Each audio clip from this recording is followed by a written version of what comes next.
Além da Luz, esse é o título de um filme destinado a contar a história de superações, superações humanas, superações de cidadania, superações de pessoas com necessidades especiais. São 6 cidadãos brasileiros com deficiências visuais que são os protagonistas desse filme. A ideia desse filme e o diretor desse filme é de Yves Goulart, ele que está aqui conosco, a quem agradeço muito pela presença. O filme já foi exibido na ONU, né, com a presença do secretário-geral da ONU, e terá a sua estreia no Brasil na 5ª Semana de Valorização da Pessoa com Deficiência, organizada pelo Senado Federal, no projeto O Senado Inclusivo. Muito obrigado pela sua presença. Obrigado a você pelo convite de estar nesse programa e poder falar um pouco desse projeto tão legal e bacana que é o filme Além da Luz. Como é que surgiu a ideia disso? O filme veio ao meu encontro e eu costumo dizer que é uma forma até espiritual. Eu fui um missionário, um instrumento para contar essa história desses deficientes visuais.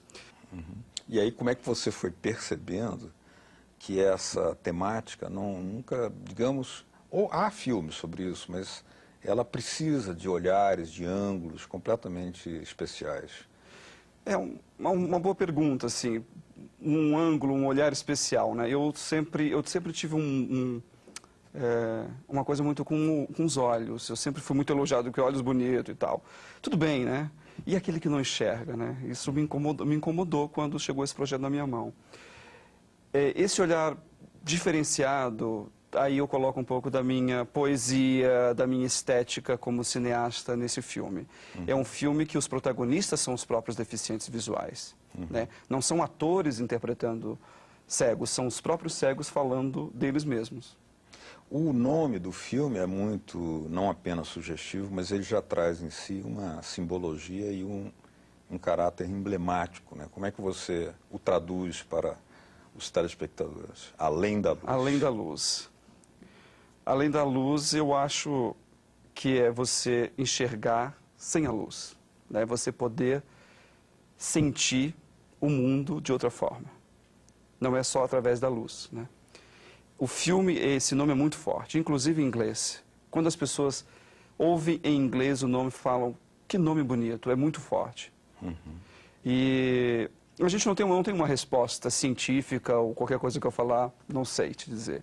O nome veio, o nome surgiu de uma intuição, e a gente, quando estava gravando o take de abertura do filme, que é numa máquina de braille, o deficiente visual, que é um dos personagens do filme, o Alexandre, escreveu Além da Luz em braille. Então ali já foi surgindo o nome do filme quando a gente estava se preparando para gravar o documentário. O documentário tem essa magia, né? De você estar no campo de batalha, que eu digo. Você está ali para pegar o momento, a emoção, o que está acontecendo. Não é uma coisa tão planejada quanto um filme de ficção. Coincide com o bicentenário de Louis Braille, esse grande ser humano, esse grande representante da humanidade, que deu essa enorme contribuição e que é nesse ano que se comemora. O filme também entra na vida e conta a história de Braille também. Isso. Eu descobri que um dos caminhos para que esses deficientes visuais, esses cegos catarinenses, tinham em comum era a educação e a informação. Para que eles tivessem uma vida, digamos, normal, né, entre aspas, esse normal, saudável, porque a informação era muito importante. Saber sobre leis, saber sobre cultura, informação. Então, a informação associada a Braille é muito próxima, né? O Braille abriu o conhecimento às pessoas que não enxergam através da leitura, da escrita, né? Então, eu fui atrás da história de Louis Braille em Couvray, onde nasceu Louis Braille, uma cidadezinha que fica a 40 quilômetros de Paris, onde hoje tem o Museu Louis Braille. Museu pouco visitado, porque quem vai à França, normalmente a Paris, vai para conhecer os grandes museus, Louvre e tudo mais. Não vai à cidade de Braille. Mas é muito interessante, lá existe a casa de Braille, onde o Braille nasceu, onde o Braille perdeu a visão e onde a família dele morou anos e hoje é um Museu Louis Braille.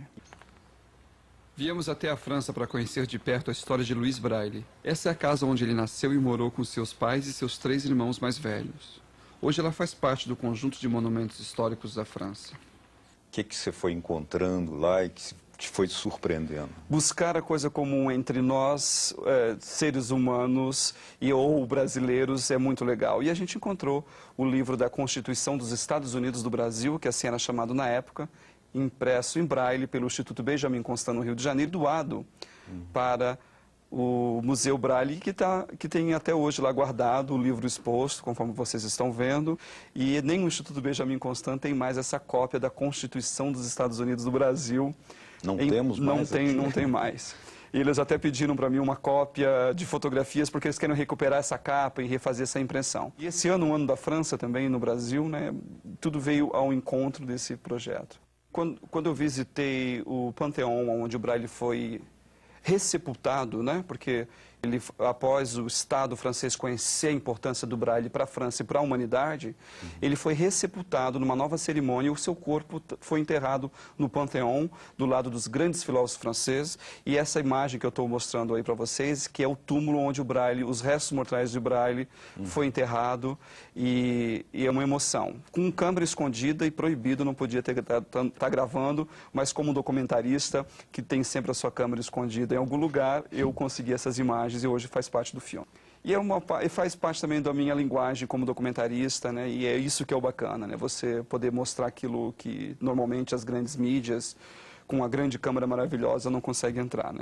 O Yves, você é catarinense de Uçanga, né? Da região de Criciúma, por ali, região mineira, do Carvão, por ali. E filmou parte do seu filme em Santa Catarina, mas também no Instituto Benjamin Constant, depois indo para a França. Conta um pouco dessa trajetória. Então, há 3 anos nós começamos o projeto de gravação em Santa Catarina com os cegos catarinenses. A princípio seria um filme pequeno, institucional praticamente, e foi incorporando as imagens da França, a história de Braille, e o filme foi ganhando mais corpo. Quando nós exibimos o ano passado, em caráter experimental, no Instituto Benjamin Constant, com sala lotada para os deficientes visuais, os cegos do Instituto Benjamin Constant, a gente constatou o que a gente poderia melhorar no filme.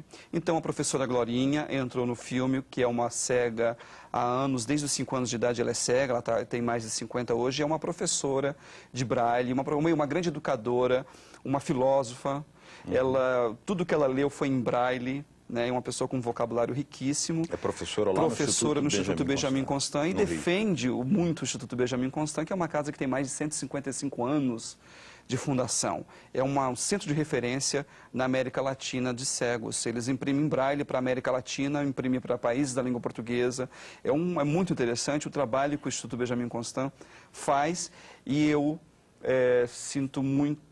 me sinto privilegiado de estar contando também a história e essa passagem do Instituto Benjamin Constant, a importância dele para o Brasil e para a América Latina. Quando você exibiu o filme lá, ele ainda não estava concluído, né? E ele ganhou um enriquecimento, inclusive a participação da Glorinha, professora Glorinha, e do fotógrafo Walter Carvalho, que eu já conhecia no Rio de Janeiro e reaproximei dele em Nova York, no Festival de Cinema do Cinefest Petrobras, que acontece todos os anos em Nova York. Ele estava lá fazendo a divulgação do seu filme Budapeste, e eu conversei com ele e depois rolou o convite. Ele fez essas fotos maravilhosas que vocês estão vendo, que ilustram a parte do Instituto Benjamin Constant. Aí que está o grande barato, né, do nosso trabalho, desse nosso desejo de estarmos no mundo. Nós somos pessoas como outras quaisquer, com defeitos, com qualidades, com coisas boas.